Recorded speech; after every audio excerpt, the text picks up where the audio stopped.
Xin chào tất cả mọi người đã quay trở lại với kênh của Quỳnh Trần TV và cuộc sống ở Nhật. Hôm nay Quỳnh nấu món mì vịt tiềm ăn.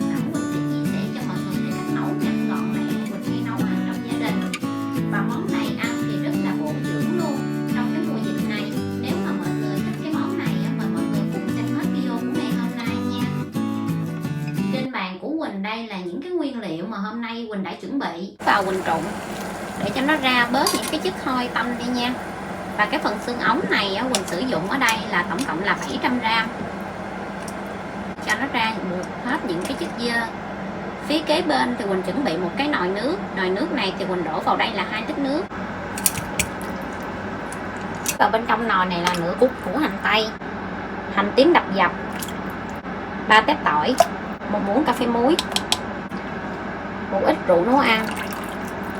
Cũng không quên là lấy một cái chiếc đũa mình cắm vào để đo cái mực nước, để cho khi mà mình hầm cái phần xương này thì một chút mình sẽ đổ nước vào bằng cái mực nước mà lúc ban đầu nha. Mình sẽ sử dụng cái gói gia vị Tần hầm lẩu gia vị tiềm này.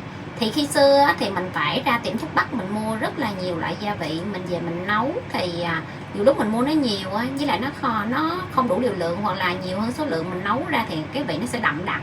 Cho nên bây giờ mình thấy nó rất là tiện lợi là bởi vì người ta bán sẵn như thế này, mình ra mình mua về là mình có thể hầm được liền nha mọi người.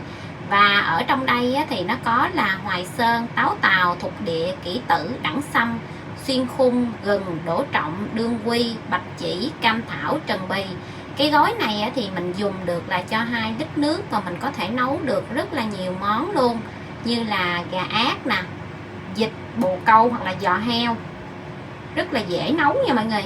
Cái gói gia vị này phía bên trong thì người ta có cho mình sẵn một cái túi để mà mình bỏ gia vị vào. Nhưng mà trước khi mình bỏ gia vị vào thì Quỳnh sẽ cho gia vị vào bên trong cái phần chảo để mình rang cho cái phần gia vị này nó thơm lên nha. Sau khi rang xong thì Quỳnh sẽ cho hết tất cả những cái gia vị thảo mộc vào bên trong cái túi, mình sẽ rút dây lại.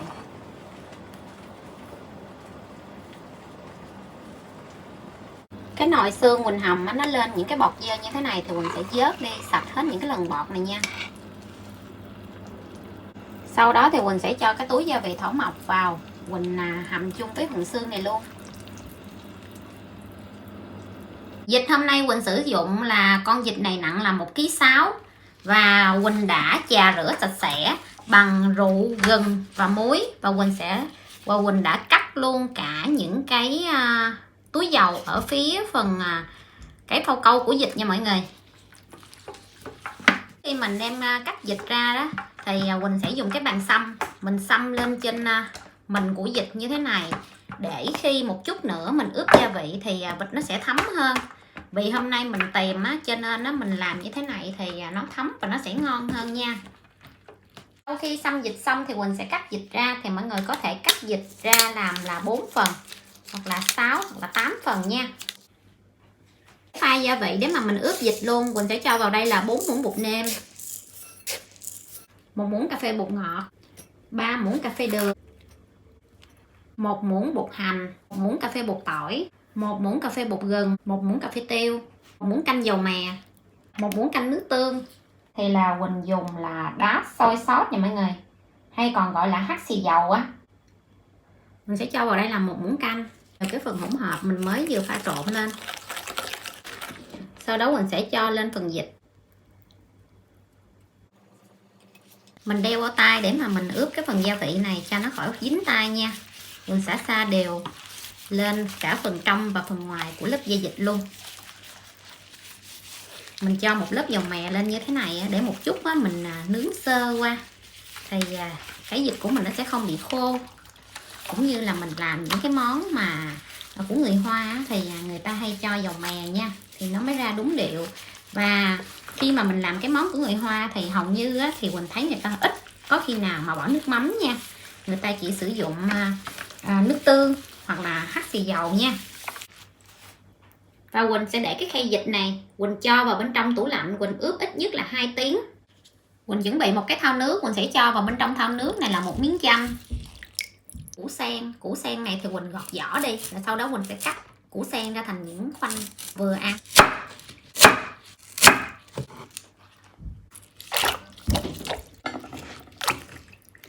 Quỳnh sẽ ngâm củ sen này bên trong cái phần nước chanh hồi nãy để cho củ sen này nó trắng. Hôm nay thì Quỳnh sử dụng nấm hương. Mọi người có thể sử dụng nấm hương hoặc là nấm đông cô nha. Quỳnh sẽ cắt bỏ đi cái phần đuôi, sau đó thì mình sẽ cắt ở trên đây một cái chữ X hoặc là một cái chữ thập ngôi sao 6 cánh để cho khi mình trang trí lên trên cái tô mì thì nó sẽ đẹp hơn nha. Rau hôm nay ăn kèm thì Quỳnh có là cải thìa. Cải thìa này thì mình tước ra từng bẹ, mình đem rửa sạch. Rồi trước khi ăn mình sẽ đem cải thìa này mình trụng qua nước sôi, bỏ vào bên trong cái tô mì của mình nha.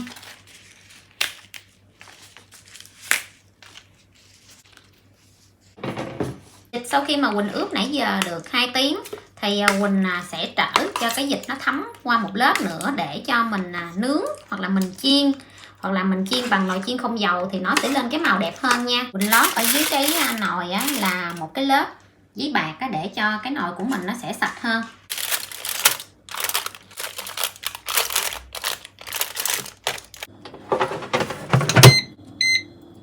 Quỳnh sẽ bật chế độ nướng thịt, nướng 200 độ, nướng trong vòng 10 phút. Rồi Quỳnh sẽ trở mặt. Wow, vịt sau khi mà Quỳnh nướng được 10 phút thì cái màu nó lên rất là đẹp luôn. Quỳnh sẽ trở vịt.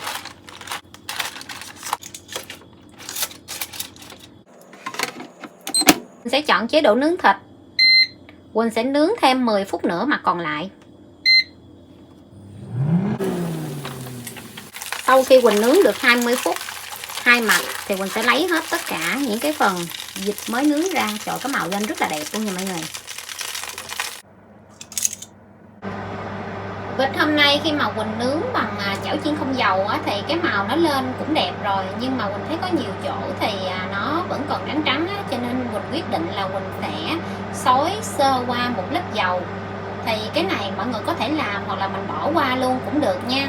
Dầu Quỳnh đã chuẩn bị ở trong chảo rồi, và hôm nay cái dầu Quỳnh sử dụng nó có cái màu xanh xanh là bởi vì là Quỳnh dùng cái dầu làm từ hạt nho như thế này. Quỳnh cho cây đũa vào bên trong cái chảo dầu. Khi mà dầu nóng vàng như thế này á thì cái cây đũa nó sẽ sủi bọt lên.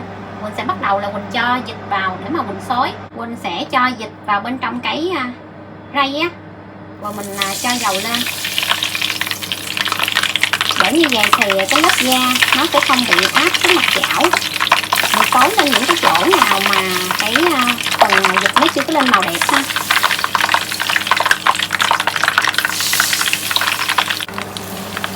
Mình xối đến khi nào mà mình cảm thấy cái đùi vịt hoặc là cái miếng vịt của mình nó lên cái màu ưng ý thì mình ngưng nha. Hồi nước hầm xương nãy giờ Quỳnh hầm thì nó cũng đã rút bớt phần nước xuống rồi. Bây giờ Quỳnh sẽ châm lại cho nó bằng phần nước ban đầu.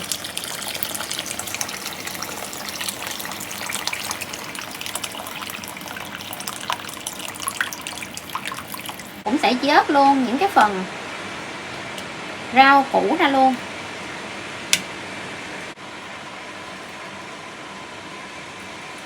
Rồi bây giờ thì Quỳnh cũng sẽ cho vịt vào luôn. Cho luôn cái phần củ sen vào. Sẽ cho vào đây là 2 muỗng đường phèn. Nếu như mà mình không có đường phèn thì mình cho bằng đường thường cũng được nha. 2 muỗng nước tương,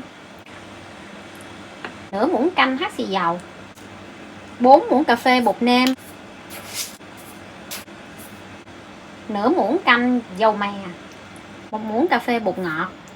Nước sôi trở lại thì mình sẽ nêm nếm lại cho vừa khẩu vị. Cái phần nước tiềm vịt này Quỳnh nấu nãy giờ thì cũng được là 20 phút hơn rồi. Mình cũng sẽ trụng luôn một ít mì cũng như là cải thìa.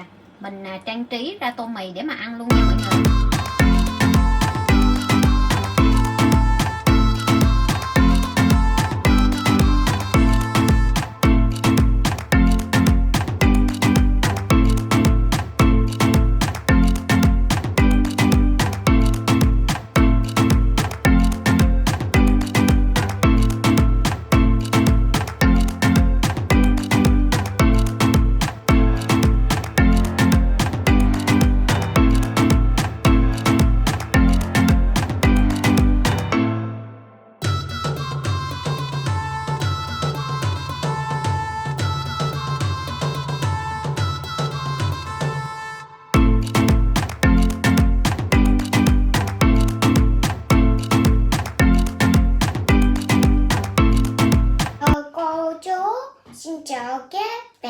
Xin chào. Rồi sao ăn đi.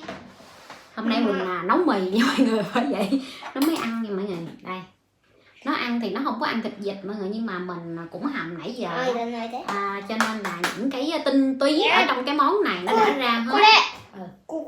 Không, sao nhúng nước vô vậy? Ăn xong rồi mẹ cho uống nước. Bây giờ mời mọi người ăn chung với hai mẹ con Quỳnh nha. Mẹ cho uống nước đi. Chưa ăn mà đủ nước rồi. Chưa ăn mà đủ nước rồi. Đây, ok. Thôi không có bỏ cái muỗng vô, uống đàng hoàng. Rồi. Trời ơi, nó quậy quá cô chú. Rồi ăn đi. Lấy cái nĩa múc. Lấy cái đĩa múc đi, nhanh. Thì trước tiên á, thì Quỳnh sẽ cho vào đây là một miếng chanh nha. Hôm nay mình ăn cái món này á, là nếu mà ăn đúng á, là mình sẽ ăn chung với lại là đu đủ muối chua. Nhưng hôm nay á, Quỳnh không có mua được đu đủ. Quỳnh sẽ ăn ở đây là củ hủ dừa muối chua. Củ hủ dừa muối chua. Nói chung là cái gì chua chua, muối chua chua ngọt ngọt là được nha. Cho thêm miếng ớt nữa nha. Đó. Đảo quá mọi người. Rồi ơi, Quỳnh thèm lắm mọi người ơi. Ở bên Việt Nam á, bạn nào mà lười lười á, mình làm món này nè, mình cũng mua đúng cái gia vị luôn. Rồi mình về mình tiết kiệm được cái thời gian mà mình sao ta, cái thời gian mà mình ướp thịt á, thì mình mua luôn cả con vịt quay của người ta quay sẵn, người ta ướp gia vị sẵn, nó thấm ở đây mọi người. Mình về mình chặt ra rồi mình nấu cái nước lèo như Quỳnh nấu hôm nay, rồi mọi người cho vào, mọi người cho vào cho nó nóng thôi, tại vì vịt quay nó đã chín rồi. Còn cái vịt hôm nay mà Quỳnh làm mà cái gạo chiên không dầu á, thì mỗi miếng Quỳnh chiên khoảng 20 phút, mặt này mặt kia mỗi mặt là 10 phút á, cho nên nó cũng chưa chín, mình phải hầm thêm là 20 phút đến 30 phút tùy theo là mình muốn ăn nó vừa hay là muốn ăn mềm nha.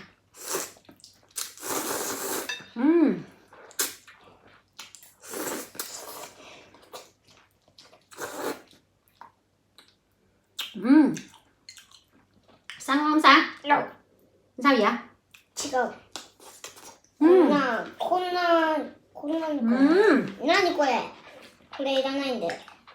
Có cái gì đâu, nước súp thôi.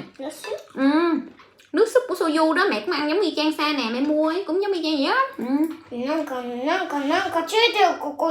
Không có sao hết.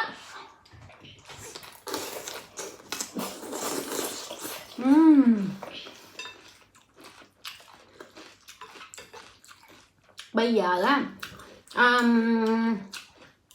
dịch bệnh đó mọi người, đi ra đường ăn thì cũng sợ ha, cho nên á mình nấu cho gia đình mình ăn nó an toàn nha mọi người.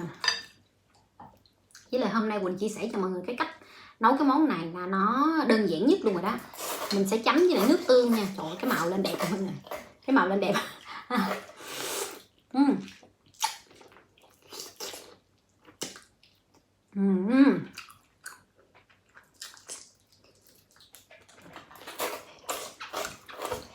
Cái vịt nó thấm nó ngon lắm rồi.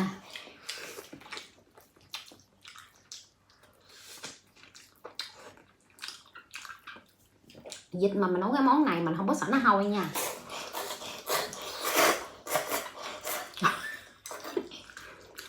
Hôm nay cũng là lần đầu tiên. Mà thấy con ăn ngon quá mà mày vui á chứ sao. Không phải lần đầu tiên. Hôm nay là lần thứ hai rồi mọi người. Lúc trước á, khi nó còn nhỏ có nấu món này một lần. Trời mọi người, chắc cũng 2 năm mấy rồi. Nó hỏi tại sao mình cười mọi người.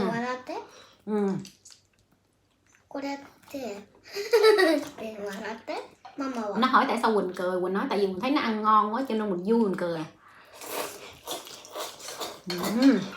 Nó thấm ngon, ngon.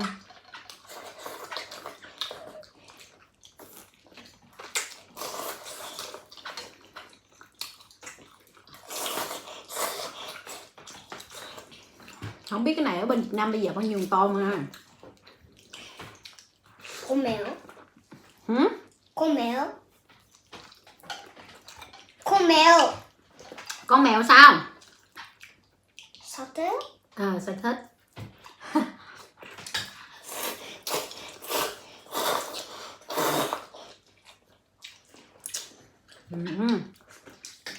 Nó ngon. Nhớ hồi xưa á, Quỳnh ăn tô này ở bên Việt Nam á nha, 20-30 ngàn vậy đó mọi người. Là bởi vì á vịt nó mắc á, mà Quỳnh ăn người ta bỏ cho Quỳnh á là cái đùi vịt không phải được nguyên cái mái vịt như vậy đâu nha. Quỳnh ở nhà Quỳnh nấu á, cho nên mình cắt miếng bự bự mình ăn nó mới đã. Một con vịt như thế này á, mọi người thấy Quỳnh cắt ra làm có 6 phần.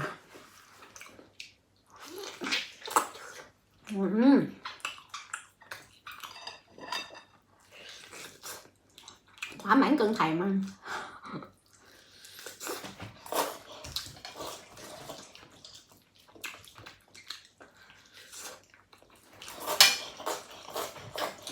Trời, có nón mọi người.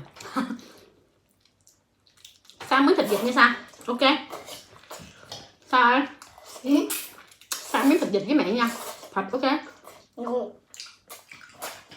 Không chị ăn thịt, nhưng mà không sao. Cho nhớ hết cái súp nha, trời cái súp ngon quá trời luôn á. Ngon không? Sao thấy cái súp ngon không? Hả sao? Thì chưa luôn mà.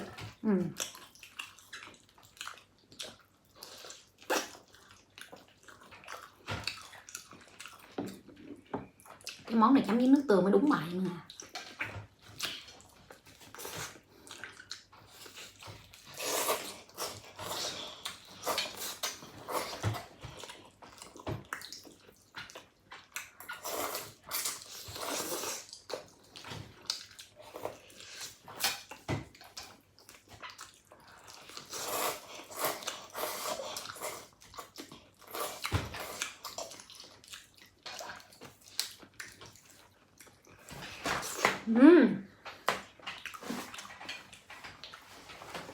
Sao?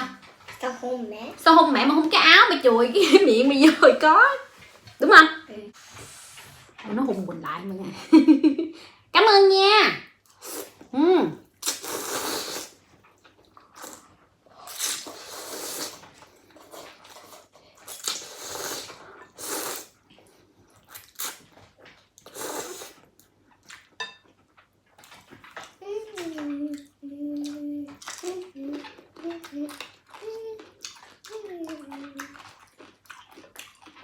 Cái nước súp nó rất là vừa mà.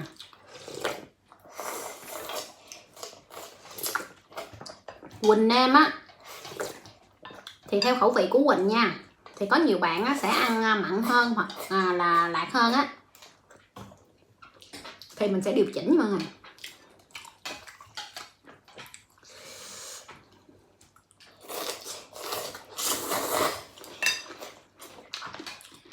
Mà phải công nhận đó là cái món gì mà làm chung với vịt là Quỳnh mê mà.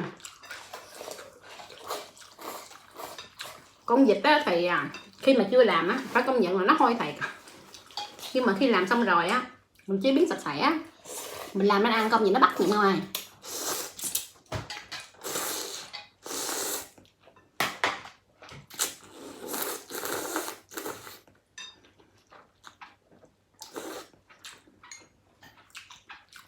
こぼれた。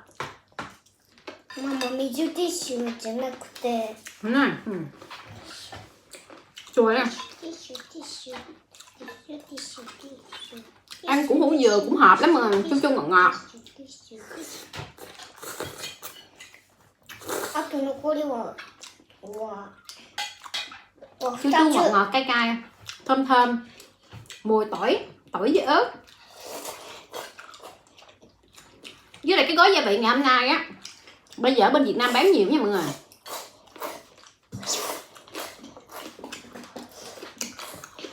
Mọi người có thể mua trong siêu thị, còn ở Nhật mọi người mua ở trong tiệm Việt Nam nha.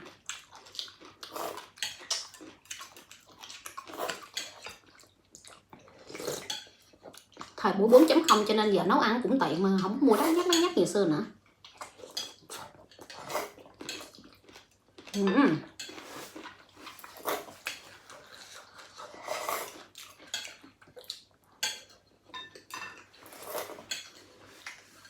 Xăng mì nữa mày lấy cho.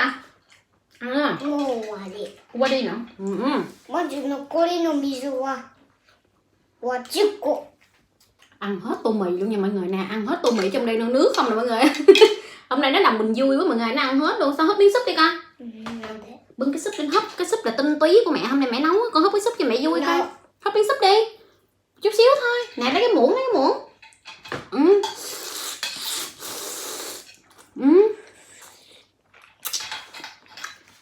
ngon không? Húp cái súp đi.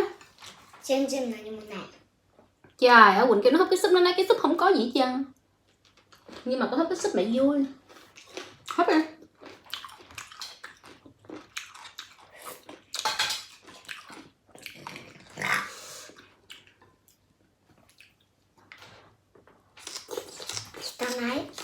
汚い。あーって。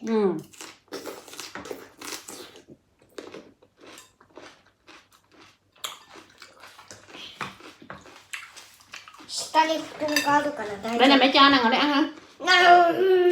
サクダンボいらない。 Nó nói trái này không phải là trái cherry Nhật nóng ăn nha mọi người, trái cherry Mỹ nó không thèm mọi người. Bye bye cô chú, ngồi xuống. Bye bye cậu chú, bye bye các bạn, bye bye. Cho nó xuống trước nha mọi người.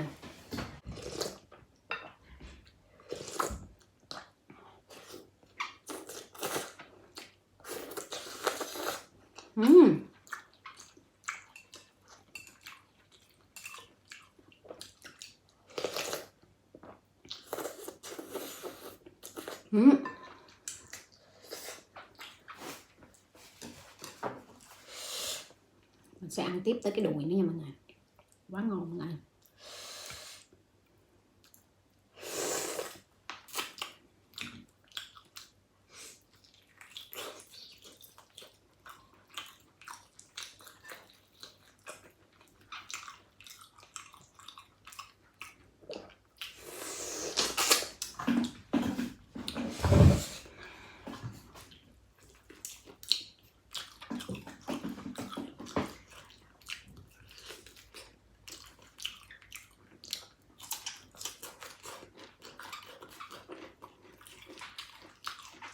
Có nhiều bạn sẽ lo là sẽ nghe cái mùi thuốc bắc trong món này, có nhiều bạn chưa ăn lần nào á. Nhưng mà không nha mọi người. Cái nước nó ra rất là ngọt và không nghe mùi thuốc bắc nha. Chừng nào mình hầm thuốc bắc mới ra thuốc bắc nha.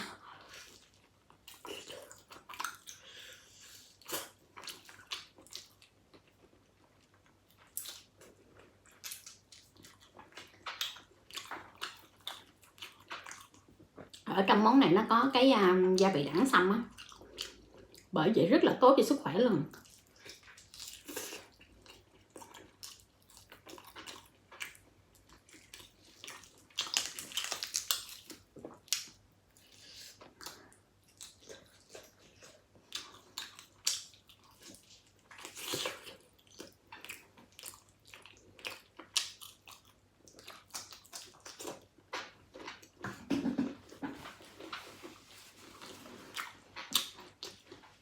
Hôm nay Quỳnh nấu một nồi ngon vậy nha mọi người.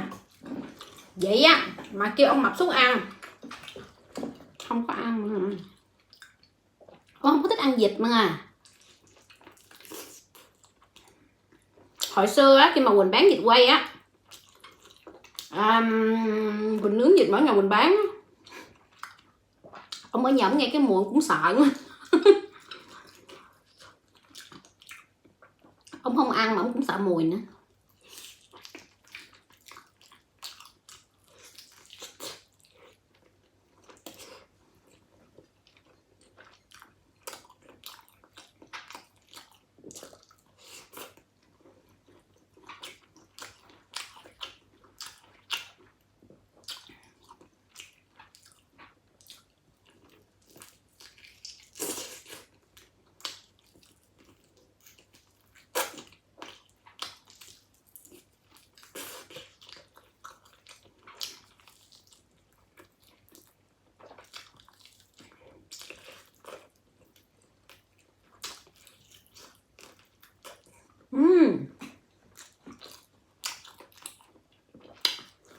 Rồi Quỳnh ăn hết một tô,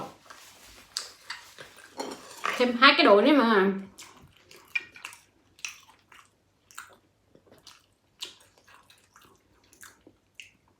Má đùi ở đây là má đùi là Quỳnh ăn, tính là Quỳnh ăn 2 cái má đùi, có nghĩa là được chắc 1/3 con vịt đó mà. Cắt ra 6 miếng, ăn 2 miếng là được 1/3 con vịt đã.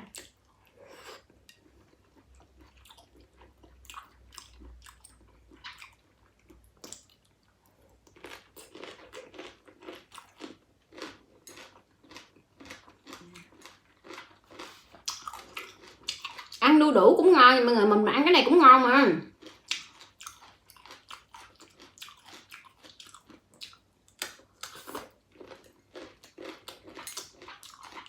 Còn nếu không có nữa là mình ăn củ cải với cà rốt ngâm chua ngọt chứ cũng được.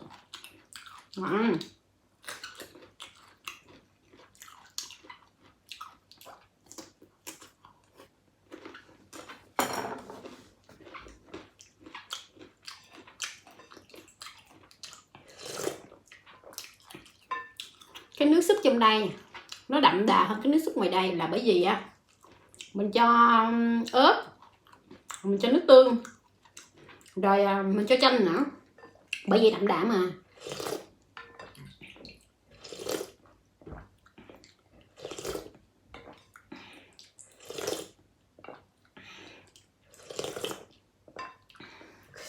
Cay quá.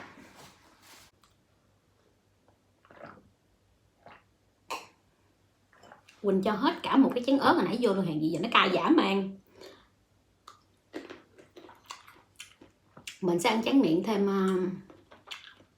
vài trái cherry nữa, cherry Mỹ. Cherry Mỹ ở Nhật mọi người, nó rẻ lắm mọi người. Ở bên Việt Nam cherry nhập về mắc ha. Cherry Mỹ ở Nhật á, nó rẻ hơn cherry Nhật nữa.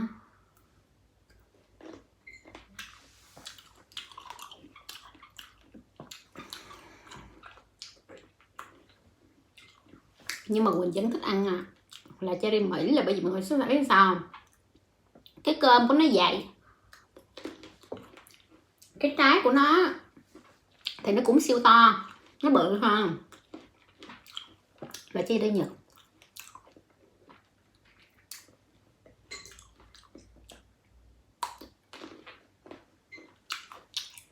Ở nhà Quỳnh thì cũng có trồng một cây sakurambo, còn cây cherry Nhật á, kiểu này chắc còn lâu lắm mới được ăn nữa.